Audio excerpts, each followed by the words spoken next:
The Galactic archives were wrong.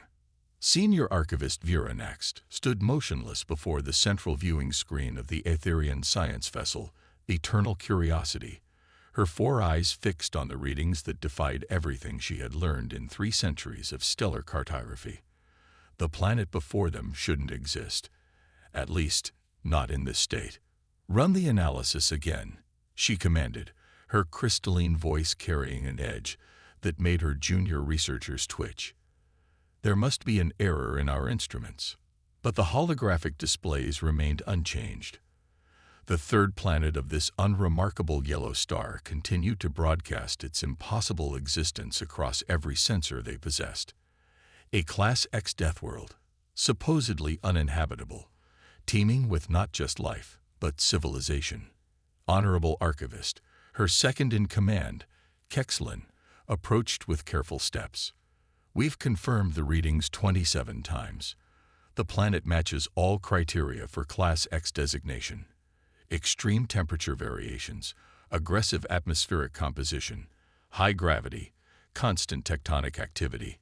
And yet they built skyscrapers." Vera Nax finished, her outer eyes narrowing while her inner pair focused on the detailed scans of Earth's cities. They built machines that fly through their corrosive atmosphere. They created global communication networks despite their magnetic poles constantly trying to disrupt them. The bridge fell silent as the crew processed the implications. The Galactic Archives, the foundation of all known spacefaring civilizations' knowledge, had classified Earth as uninhabitable by sentient life over 10,000 cycles ago. The classification wasn't wrong. The planet was objectively hostile to most forms of advanced life. But no one had considered that life might evolve to thrive in such conditions. "Look at this," one of the sensor operators called out, their voice trembling with a mixture of fear and fascination. "They're holding sporting events in a region experiencing what they call a heat wave. The temperature is high enough to damage our environmental suits, yet they're competing for entertainment." Vera Nax moved closer to examine the feed. Thousands of humans gathered in an open stadium, cheering as their athletes performed feats of physical prowess under a punishing sun. The archivist's scientific mind struggled to reconcile the scene with everything she knew about survivable conditions for intelligent life. Their history archives suggest they've survived multiple extinction-level events. Kexlin reported, scrolling through the data they'd intercepted from Earth's information networks. Ice ages, supervolcano eruptions, massive meteor impacts, and each time, they've emerged stronger. "That's impossible," one of the junior researchers muttered. "No species can." Clearly, Vera Nax interrupted. "We need to revise our definition of impossible." She straightened her posture, all 4 eyes now focused on the magnificent blue planet that challenged everything they thought they knew. The archives speak of ancient legends, stories of species that evolved on worlds so dangerous that they transcended ordinary limitations. We dismissed them as myths, but perhaps. A sudden alert cut through her speculation. Multiple monitors shifted to display new information, causing several crew members to step back in alarm. "They've detected us," Kexlin announced, his voice tight with concern. "Our cloaking field was perfect, but they noticed gravitational micro-distortions from our dry system. They're using technology that shouldn't be possible in their level of development." Vera Nax felt her crystalline structure vibrate with excitement rather than fear.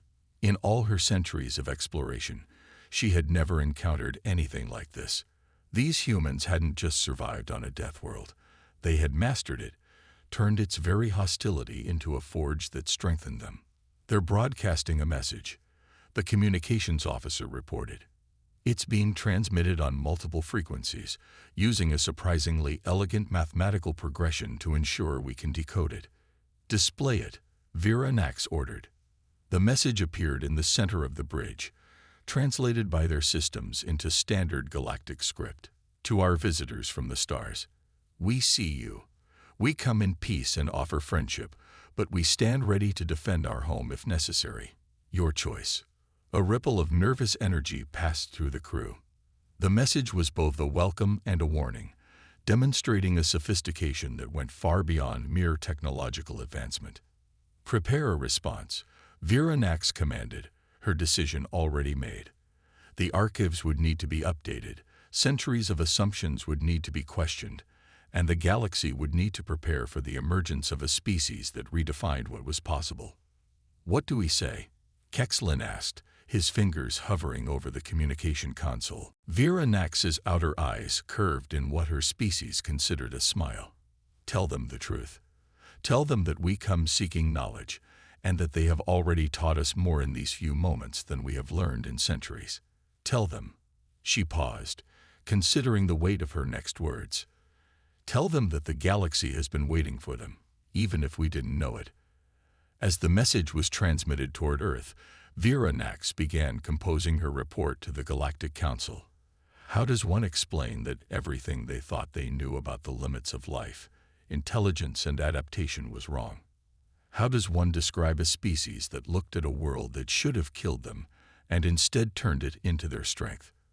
The answer, she realized, was simple. You tell them about humanity, the species that laughed in the face of impossibility and built their civilization on a world that the galaxy had dismissed as uninhabitable. The species that was about to change everything. More than just survivors. The Galactic Council's emergency session chamber hadn't been this crowded in over a millennium. Representatives from every major spacefaring civilization packed the crystalline amphitheater, their attention fixed on the holographic display dominating the center of the room. Vera Nax stood before them, her research team's findings causing an uproar that threatened centuries of established doctrine. "You mean to tell us," High Counselor Zix Vaughn leaned forward, his bioluminescent patches pulsing with skepticism, "that these humans not only survived on a Class X world, but have turned its hazards into advantages?" Vera Nax activated a new display sequence. Observe their adaptation to their world's extreme gravitational conditions. Instead of developing lighter bodies or anti-gravity technology, they built their muscles and skeletal structures to thrive under the pressure. They don't just endure their world's gravity, they use it to become stronger. The chamber erupted in murmurs as footage played of human athletes performing what seemed impossible to the assembled aliens. Beings jumping several times their own height, lifting many times their body weight, all without technological assistance. "But surely their minds must have suffered," another counselor interjected. "No species can develop advanced intelligence while constantly fighting for survival." Kexlin stepped forward, presenting new data. "Actually, we believe the challenges of their environment accelerated their cognitive evolution. They developed problem-solving skills that seem almost instinctive to them now. Watch this." The display showed a series of human responses to various crises, communities rapidly organizing during natural disasters, individuals improvising solutions with limited resources, groups adapting to sudden environmental changes. "They call it thinking on their feet," Kexlin explained. "Their ability to generate effective solutions under pressure exceeds anything our predictive models can explain." Immersion representative, known for their species' careful and methodical approach to everything, raised an appendage. "What about their technological development? Surely the constant environmental threats have limited their progress." Vera Nax's outer eyes curved in what had become her standard expression when revealing particularly surprising information about humans. Their harsh environment didn't hinder their technological progress, it accelerated it. They developed spaceflight while parts of their planet were still recovering from a global war. They created worldwide communication networks despite regular solar electromagnetic disruptions. They even turned their understanding of their world's destructive forces into new forms of energy generation. The display shifted to show human cities, gleaming metropolises that stood in defiance of earthquakes, hurricanes, and extreme temperature variations. "They don't just survive their world's challenges," Vera Nax continued. "They learn from each failure, adapt, and come back stronger." "And their social structures?" a diplomatic specialist inquired. "How do they maintain cohesion under such constant stress?" Here, Kexlin displayed a new series of data streams. Their social bonds appear to be strengthened by adversity, not weakened. They have a remarkable ability to set aside differences when faced with common challenges. Moreover, they've developed cultural practices that turn their world's dangers into sources of recreation. The chamber watched in stunned silence as footage played of humans engaging in what they called extreme sports, deliberately seeking out and challenging the very environmental conditions that other species would flee from. They climb their highest mountains, Vera Nax narrated, dive into their deepest oceans, and explore their most hostile regions, not because they must, but because they choose to. They have a saying, because it's there. The High Counselor raised a hand, silencing the growing discussions. What are their intentions toward the galactic community? A species forged in such conditions might pose a significant threat. Vera Nax had anticipated this concern. During our initial contact, they demonstrated both strength and restraint. They detected our presence through means we thought impossible for their technological level, yet their first response was to offer friendship while clearly establishing boundaries. They seek to explore and learn, not to conquer. And what of their internal conflicts? Another counselor pressed. Surely such an aggressive environment has made them prone to violence. They do engage in conflict, Kex-Lin acknowledged, but they also demonstrate remarkable capacity for cooperation and empathy. They've developed complex systems of law, ethics, and philosophical inquiry despite, or perhaps because of, their challenging environment. Vera Nax moved to her conclusion, all four eyes focusing on the assembled council. What we've discovered on Earth isn't just a survival story. It's an entirely new paradigm of intelligent life. The humans haven't merely adapted to their death world. They've transcended it. They've turned challenges into opportunities, threats into advantages, and limitations into stepping stones. She paused, letting her next words carry their full weight. The question before us isn't whether humanity is ready for the galactic community. The question is whether the galactic community is ready for humanity. The chamber fell silent as the implications sank in. For millennia, the galactic civilizations had evolved in carefully controlled environments, advancing through cautious, measured steps. Now they faced a species that had evolved in the cosmic equivalent of a forge, emerging not broken or barbaric, but innovative, resilient, and surprisingly wise. There's one more thing, Vera Nax added, her tone carrying a note of wonder that caught everyone's attention. They have art, music, literature. They create beauty despite living in conditions we classified as unsurvivable. They dream, not despite their challenges, but because of them. They look at the stars not with fear of the unknown, but with hope and curiosity. The High Counselor sat back, all of his bioluminescent patches dimming in thought. Perhaps, he said finally, it is time for us to learn from them, rather than the other way around. Vera Nax's outer eyes curved again. The galaxy was about to change, and humanity, the impossible species from an impossible world, would lead the way. Strength through unity. The United Nations Assembly Hall in New York had never hosted a more diverse gathering. Alongside human diplomats sat representatives from 12 galactic species, their environmental suits and adaptation pods a testament to Earth's challenging conditions. Outside, millions watched on screens as humanity prepared for its first formal diplomatic exchange with the galactic community. Ambassador Sarah Chen stood at the podium, her calm demeanor masking the weight of representing her entire species. Across from her, High Counselor Zixvan and his delegation tried to maintain their composure despite Earth's gravity making every movement an effort. "We welcome you to Earth," Chen began, "though we understand our home presents certain challenges for our honored guests." Zixvan's translator converted his crystalline tones into smooth English. "Your hospitality is appreciated, though we must admit, your choice of meeting location is puzzling. The Galactic Council maintains numerous neutral facilities in more hospitable environments." Chen smiled. "We believed it important for this historic meeting to take place here, where our story began. Besides, if you're to understand humanity, You must understand our home." As if to emphasize her point, a minor tremor shook the building. While the alien delegates tensed, the humans in the room barely seemed to notice. One aide simply steadied a glass of water before continuing to take notes. "Fascinating," remarked Dr. Lithmore, the Mergen cynobiologist. "Your species' adaptation to constant geological instability is remarkable. Yet you choose to build your structures ever taller, despite the risks. We find that the greatest achievements often come from facing challenges head-on," Chen replied. "But perhaps we should discuss the matter at hand. Earth's potential role in the galactic community." Zix Von activated a holographic display.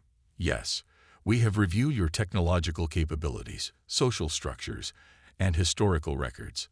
While impressive given your circumstances, there are concerns about your unpredictability." "Unpredictability?" Chen raised an eyebrow. "Your species makes decisions that defy logical risk assessment," explained Kexlin, who had become something of an expert on human behavior. "You explore dangerous territories without immediate need.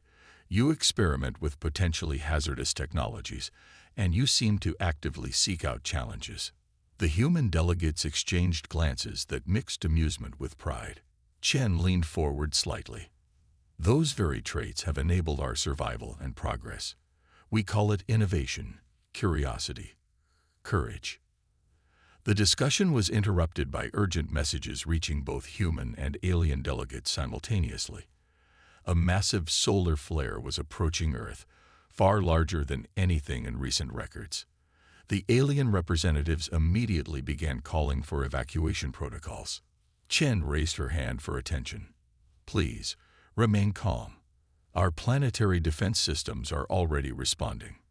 The aliens watched in astonishment as Earth's global solar shield network activated. Satellites repositioned, magnetic field amplifiers engaged, and ground-based facilities powered up in perfect coordination. Within minutes, the planet's natural magnetic field was reinforced by human technology, ready to weather the incoming storm. "Impossible," whispered Dr. Lithmore. "Your technology shouldn't be capable of this level of planetary engineering." "Yet here we are," Chen replied. "When the need arises, humanity has a remarkable ability to exceed expectations." As the solar storm raged outside Earth's protective bubble, the alien delegates witnessed something else unexpected. Instead of panic, the human population treated the event with what could almost be called routine efficiency. Emergency services were ready but calm. Citizens went about their business, perhaps checking their phones for updates but otherwise unperturbed. "Your people," Zix Von observed, "they trust in your protective systems so completely." "We trust in each other," Chen corrected. "Every part of our shield network was built by different nations, companies, and organizations. When faced with global challenges, we've learned to work together. Our strength isn't just in our technology or our adaptability. It's in our unity." The storm passed, leaving Earth's defenses proven and its inhabitants unruffled. The alien delegates were silent for a long moment, processing what they'd witnessed. "Perhaps," Zix Von finally said, "we have been approaching this relationship from the wrong perspective. We came to evaluate whether humanity was ready for the galaxy. Instead, we should ask, what can the galaxy learn from humanity?" Chen's smile widened slightly. "That's a better starting point. We don't just want a seat at the galactic table. We want to contribute. Yes, Earth is what you call a death world, but it has taught us invaluable lessons. We've learned that obstacles can become opportunities, that diversity breeds resilience, and that our greatest achievements come when we face challenges together." The alien delegates conferred briefly before Zix Von spoke again.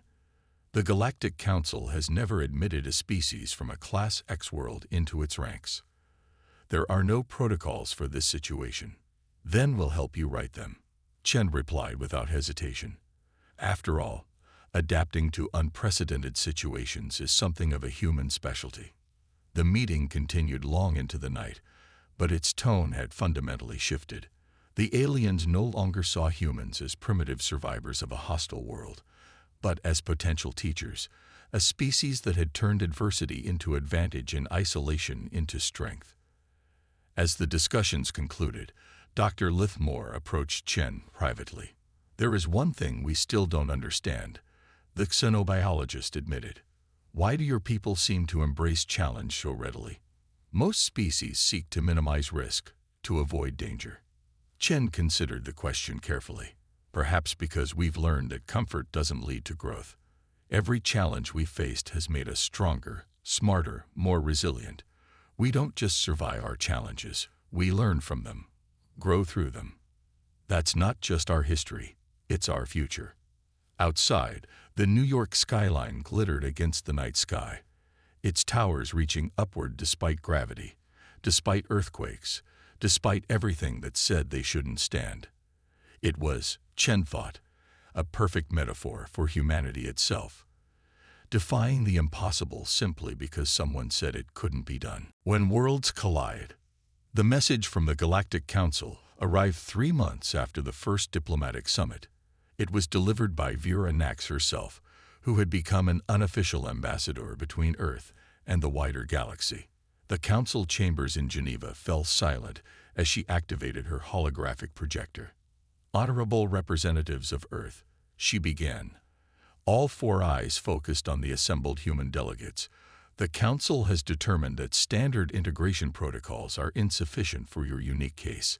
They have instead proposed a challenge, a test of your species' capabilities." Admiral James Rodriguez, the head of Earth's newly formed Interstellar Relations Committee, leaned forward. "What kind of challenge?" "There is a world," Vera Nax explained, "designated as Kepler X 912. Like Earth, it is classified as a death world, though for different reasons. Its atmosphere is highly toxic, its surface ravaged by constant electrical storms, and its crust is unstable due to extreme mineral deposits.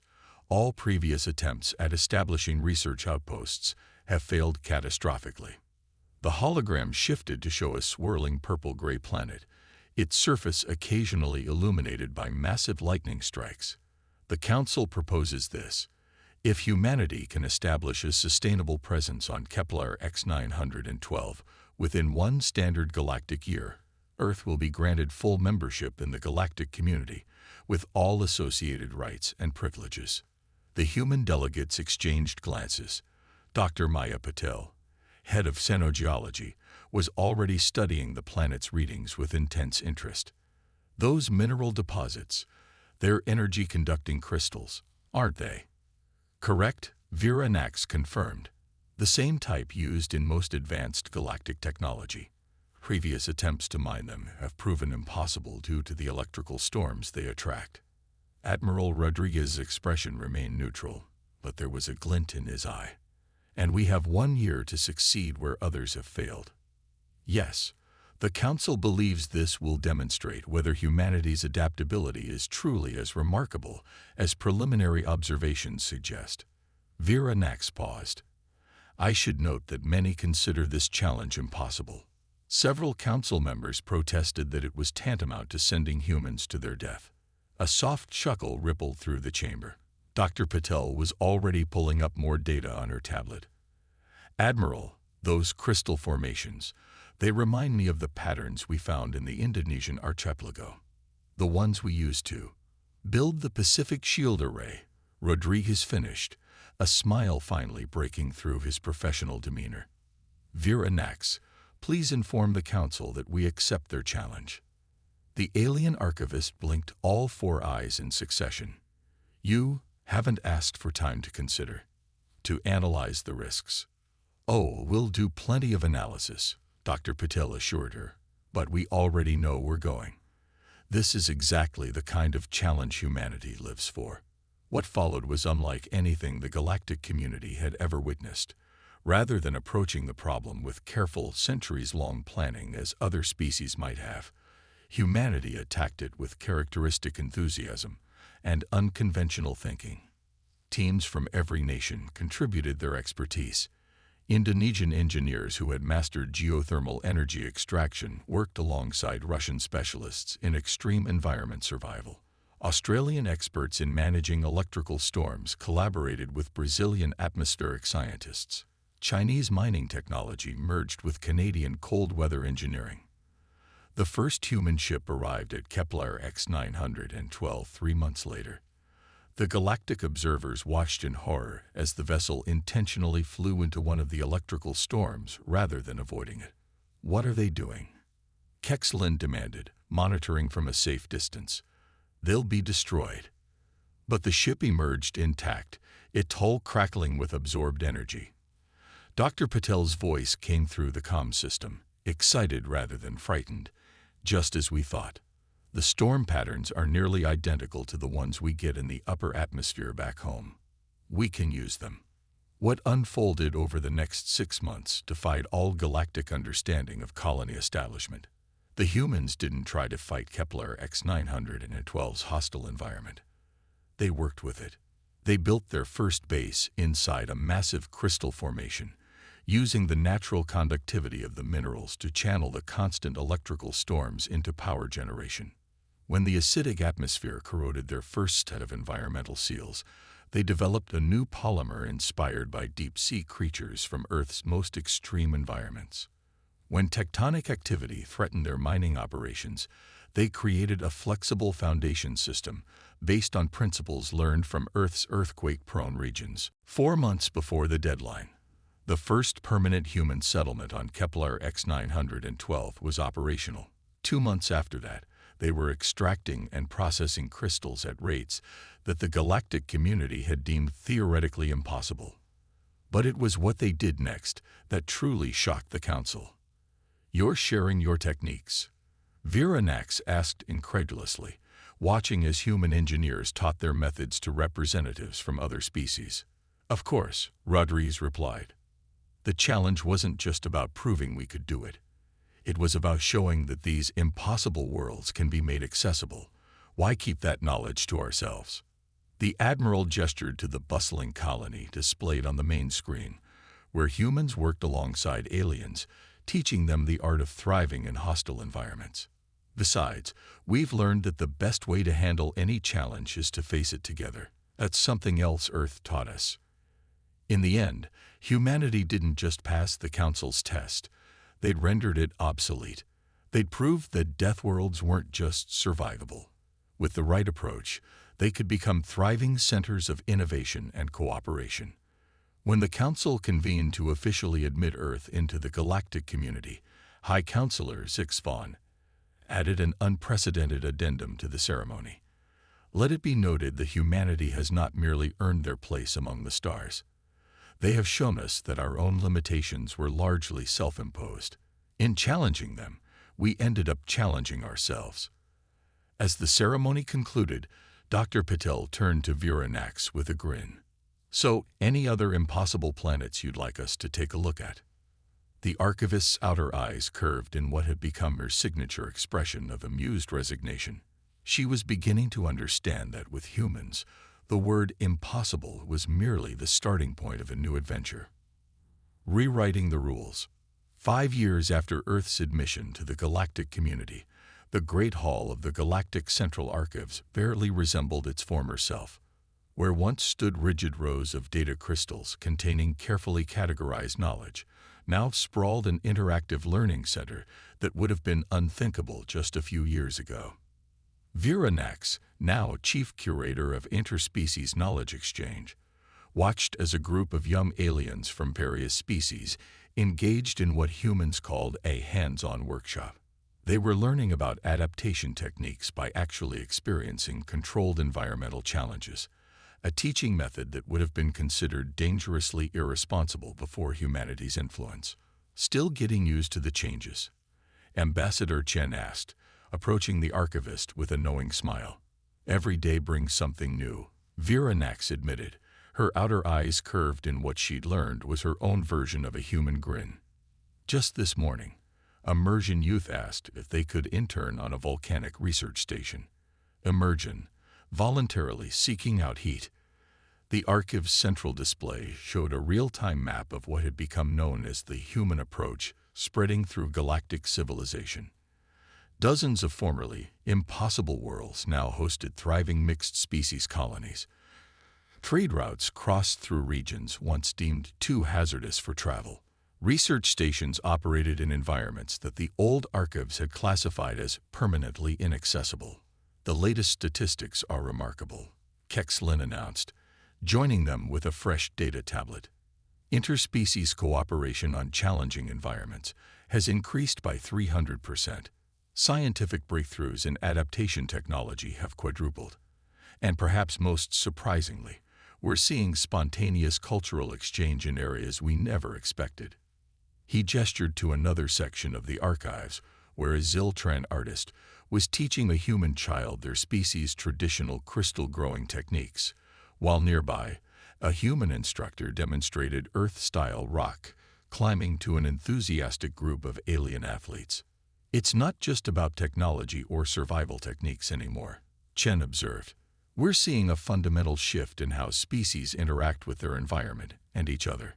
The evidence was everywhere. Species that had once restricted themselves to perfectly controlled environments were now establishing colonies on worlds that challenged them to adapt and grow. The galaxy's younger civilizations, inspired by humanity's example, were pushing boundaries that had stood for millennia. There have been unexpected developments, Vera Nax noted, bringing up another display. Did you see the latest innovation from the Mergen Human Collaborative team on Rigel 7? The screen showed a new type of environmental adaptation suit, one that combined Mergen bioengineering with human durability principles. They're calling it adaptive resilience technology, Kexlin explained. It allows species to temporarily experience environments far outside their normal tolerance range. Safely, of course. Of course, Chen smiled. We've learned a few things about safety protocols ourselves over the years. A soft chime interrupted their discussion as the Archive's central AI announced the arrival of a priority message from the Galactic Council. High Counselor Zixvan's holographic form materialized before them. Honored colleagues, he began, his bioluminescent patches pulsing with what they'd learned to recognize as excitement. The Council has just approved the establishment of the first interspecies crisis response force. The announcement sent a ripple of murmurs through the archive hall. Crisis response had traditionally been handled separately by each species, with careful protocols about non-interference. This was unprecedented. The force will combine human emergency response techniques with the unique capabilities of other species, Zixvan continued. Initial trials suggest this collaborative approach could reduce disaster response times by 60% and improve survival rates by 85%. Chen nodded appreciatively. From being considered too dangerous to join Galactic society to leading its emergency response efforts, we've come a long way. The galaxy has come a long way, Vera Nax corrected. Your species showed us that challenges aren't just obstacles to be avoided. They're opportunities for growth and cooperation. A new alert drew their attention to the main display. A massive solar storm was approaching a developing colony world. But instead of panic or evacuation orders, they watched as ships from a dozen different species coordinated their response, implementing protection protocols that combine technologies and techniques from across the galaxy. Remember when that would have been considered an impossible situation? Kexlin mused. There's that word again, Chen laughed. Impossible. I don't think I've heard it used seriously in years. We had to create a new classification system, Vera Nax admitted. The old categories of possible and impossible proved inadequate. Now we use terms like challenging, requiring innovation, or opportunity for collaboration. As they watched the coordinated response to the solar storm, a group of young aliens gathered around a nearby learning pod caught their attention. They were engaged in what humans called a brainstorming session, proposing increasingly creative solutions to environmental challenges on their homeworlds. That's the real change, Chen said softly. Not just in what we can do, but in how we think about what we can do. Vera Nax's all four eyes focused on the scene before them. The bustling archive hall, the mixed species groups working together, the constant flow of new ideas and innovations. When we first discovered Earth, we thought we were finding an anomaly, a species that had survived against all odds. Instead, we found teachers who showed us that the odds themselves were just another human construct, waiting to be challenged. And what's next? Kexlin asked, his scientific curiosity evident in his tone. Ken's eyes sparkled with that distinctly human combination of determination and optimism. Next, we keep pushing boundaries, asking questions, finding new challenges to tackle together. After all, she grinned, that's the human way. And now, it seems, it's becoming the galactic way too. The Archives AI announced the successful protection of the colony world from the solar storm, adding another entry to the growing database of impossible things made possible through cooperation and innovation. In the Great Hall, the next generation of galactic citizens continued their lessons, no longer bound by the limitations of the past, ready to face whatever challenges the universe might present, together.